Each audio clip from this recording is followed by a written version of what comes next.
ลองนึกภาพถนนดินในญี่ปุ่นเมื่อหลายร้อยปีก่อนฝนตกลงมาแทบทุกฤดูกาลถนนแคบๆในหมู่บ้านกลายเป็นโคลนเละคุณใส่กิโมโนสวยๆอยู่ดีๆฝนก็ดันตกลงมาแบบไม่เกรงใจก้าวแรกเท้าเปียกก้าวต่อมาโคลนกระเด็นเลอะกิโมโนทุกย่างก้าวคือปัญหาและในโลกที่ยังไม่มีรองเท้าบูทยางหรือถนนลาดยางคนญี่ปุ่นก็หาทางออกที่เรียบง่ายที่สุดสร้างรองเท้าไม้ที่ยกให้สูงขึ้นจากพื้นพวกเขาเรียกมันว่าเกตะ ใช่ครับเกตะนี่แหละเวลาเดินจะได้ยินเสียงก๊อกก๊อกก๊อกก๊อกดังลั่นไปทั้งถนนเสียงที่ฟังแล้วเหมือนจังหวะดนตรีเล็กๆของเมืองเก่าๆถ้าอยู่ญี่ปุ่นสมัยเอโดะแล้วได้ยินเสียงนี้คุณไม่ต้องหันไปดูก็รู้ว่ามีคนกำลังเดินมาแต่เกตะไม่ใช่รองเท้าที่ใส่แล้วสบายมันแข็งหนักและเดินยากถ้าไม่ชินทีนี้คำถามสำคัญคือทำไมมันต้องสูง ทำไมไม่ทำเตี้ยๆสบายๆแบบรองเท้าแตะที่เราใส่กันอยู่ในทุกวันนี้ จริงๆแล้วเรื่องนี้เริ่มจากเหตุผลบ้านๆเลย ฝนตกถนนโคลนเยอะ เท้ายิ่งใกล้พื้นก็ยิ่งเลอะง่าย เกตะเลยช่วยยกเท้าเรา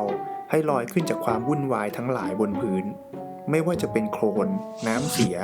ฝุ่น หรือแม้แต่หิมะ การยกตัวสูงเพียงไม่กี่เซนติเมตรสามารถช่วยให้เท้าสะอาดเสื้อผ้าไม่เปื้อน และเจ้าของยังคงดูสง่างามแม้ต้องเดินฝ่าถนนที่เต็มไปด้วยฝนและโคลนแต่ถ้าเราหยุดอยู่แค่นั้นมันก็คงไม่ต่างจากรองเท้าแตะธรรมดาเกตะพัฒนาไปไกลกว่าการป้องกันโคลนมันกลายเป็นสัญลักษณ์ที่เชื่อมโยงกับความงามสถานะและแม้แต่กระทั่งจิตวิญญาณของคนญี่ปุ่นลองมองภาพเกอิชาในสมัยเอโดะพวกเธอสวมกิโมโนผืนงามเดินอย่างสง่างามในตรอกแคบๆของย่านบันเทิงรองเท้าที่ใส่ไม่ใช่เกตะธรรมดาแต่เป็นโคมะเกตะที่สูงกว่าปกติหลายเท่าทุกก้าวต้องควบคุมการทรงตัวอย่างระมัดระวังราวกับกำลังแสดงศิลปะการเคลื่อนไหวมากกว่าการเดินความสูงของเกตะไม่ใช่แค่การยกตัวเหนือโคลนแต่คือการยกตัวให้อยู่เหนือผู้คนรอบข้างเป็นการสร้างเวทีเล็กๆที่ทำให้คนทั้งถนนต้องหยุดมองและเกตะยังสะท้อนค่านิยมเรื่องความสะอาดของญี่ปุ่นการยืนสูงขึ้นจากพื้นไม่กี่เซนติเมตรทำให้ผู้สวมรู้สึกเหมือนตัดขาดจากสิ่งสกปรกเล็กๆรอบตัวถนนอาจเต็มไปด้วยน้ำเสียฝุ่นหรือหิมะแต่ผู้สวมเกตะกลับยังคงรักษาความเรียบร้อยของกิโมโนได้อย่างไร้ที่ติการออกแบบที่ดูเรียบง่ายนี้สอดคล้องกับความเชื่อดั้งเดิมของญี่ปุ่นที่ให้ความสำคัญกับความบริสุทธิ์และการปกป้องจากสิ่งที่ไม่สะอาดในบางวัดพระสงฆ์ยังคงสวมเกตะสูงๆระหว่างการเดินบิณฑบาตหรือประกอบพิธีความสูงของรองเท้ากลายเป็นสัญลักษณ์ของการยกตัวเหนือกิเลสการยืนเหนือพื้นดินธรรมดาเป็นการสื่อถึงความใกล้ชิดกับสิ่งศักดิ์สิทธิ์ราวกับว่าการยกตัวเองขึ้นจากพื้นเพียงเล็กน้อยก็สามารถสะท้อนความแตกต่างระหว่างโลกีและโลกธรรมถ้าเรามองไปที่วัฒนธรรมอื่นๆจะเห็นว่ารองเท้ายกสูงไม่ได้มีเพียงในญี่ปุ่นชาวกรีกโบราณก็มีรองเท้าสูงที่นักแสดงใช้บนเวทีเพื่อให้ผู้ชมด้านหลังมองเห็นได้หรือรองเท้าช็อปปีนของชาวเวนิสในยุคฟื้นฟูศิลปะวิทยา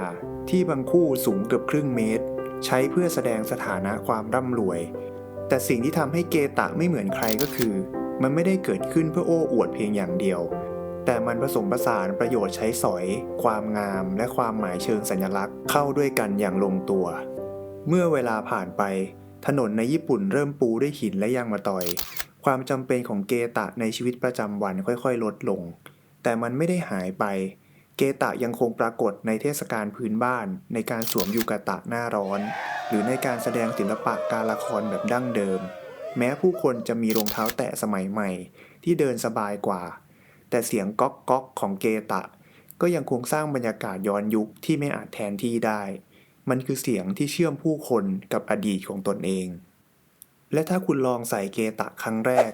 คุณจะรู้สึกเหมือนกำลังพยายามเดินบนไม้กระดานแคบๆเดินไม่ถนัดแน่ๆแต่สำหรับคนญี่ปุ่นเกตะไม่ใช่แค่รองเท้ามันคือมรดกทางวัฒนธรรมที่ยังมีชีวิตอยู่เป็นบทเรียนจากอดีตที่บอกว่าพวกเขาหาวิธีอยู่กับฝนโคลนและความงามไปพร้อมๆกันได้อย่างไรดังนั้นคำตอบของคำถามที่ว่าทำไมเกตะถึงสูงจึงไม่ใช่แค่เพียงเพื่อหนีโคลนแต่คือการสะท้อนวิธีคิดของคนญี่ปุ่นทั้งหมดเกตะคือการแก้ปัญหาเชิงปฏิบัติคือการปกป้องความสะอาดคือเวทีเล็กๆของความงามคือสัญลักษณ์ของสถานะ และยังคงเป็นสะพานที่เชื่อมมนุษย์เข้ากับสิ่งศักดิ์สิทธิ์ทุกครั้งที่มีคนก้าวเดินด้วยเกตะสูงคู่นั้นมันไม่ใช่เพียงการเดินบนรองเท้าไม้แต่คือการเดินอยู่บนประวัติศาสตร์นับร้อยปีที่ยังคงก้องสะท้อนในทุกย่างก้าว